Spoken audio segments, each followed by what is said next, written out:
Columbus is really a series of small, friendly towns strung like pearls along the city's Grand Avenue, High Street. David Bailey, Delta Sky.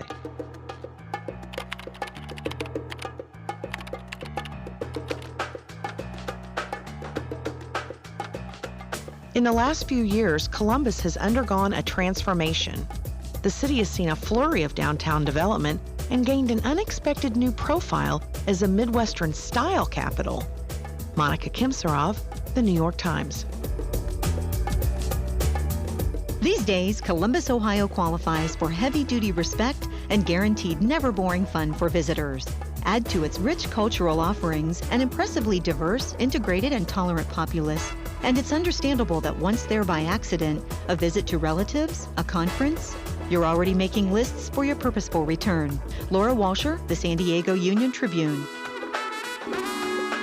Columbus boasts the 19,000-seat Nationwide Arena, home of the NHL's Blue Jackets, which ESPN the magazine declared the #1 stadium experience in professional sports.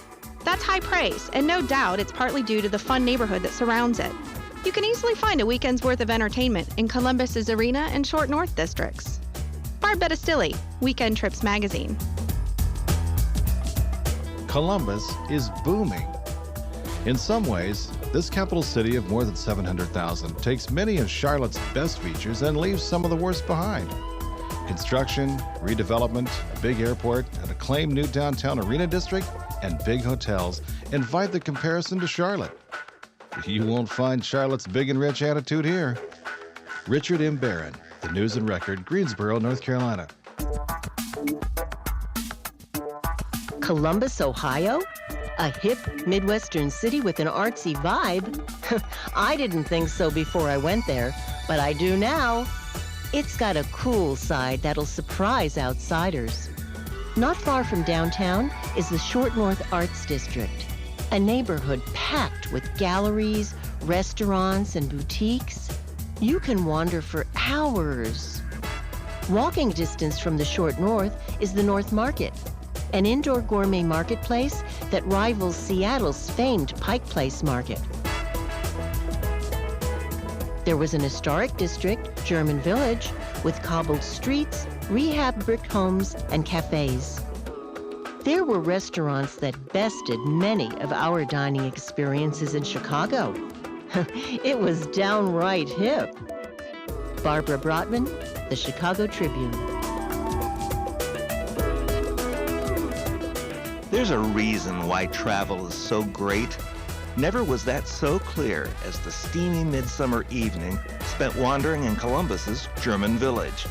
The name warns of Kish around the corner, but this actually turns out to be one of the most atmospheric old city neighborhoods in North America. Coastal types pay good money to live in districts that only come close to approaching the charm and scale of this elegant neighborhood, crowded with red brick row houses along impossibly well-kept streets. A visit to the North Market, with its artisanal food producers and lively atmosphere, coupled with a trip up High Street, from the edgy Short North area, past the boisterous University District, and into the sedate suburb of Worthington, just sealed the deal. Columbus is vastly underrated. David Lanzel, The New York Post. It was a lift returning to the streets of the Short North recently and finding it still long on authentic urban vitality. Northeast Ohio has its own walkable, distinctive retail districts, but none are attached to a downtown convention center and arena district, nor are they so deeply embraced by the public for their art. Debbie Snook, The Plain Dealer. Columbus bustles. Over the past decade or so, the city has pumped more than $2 billion into its downtown, resulting in a primo arts district, great museums, and a new sports and entertainment area. Even better, Columbus remains a good old Midwestern city, friendly, accessible, and welcoming. Melanie McManus, Indianapolis Star Tribune.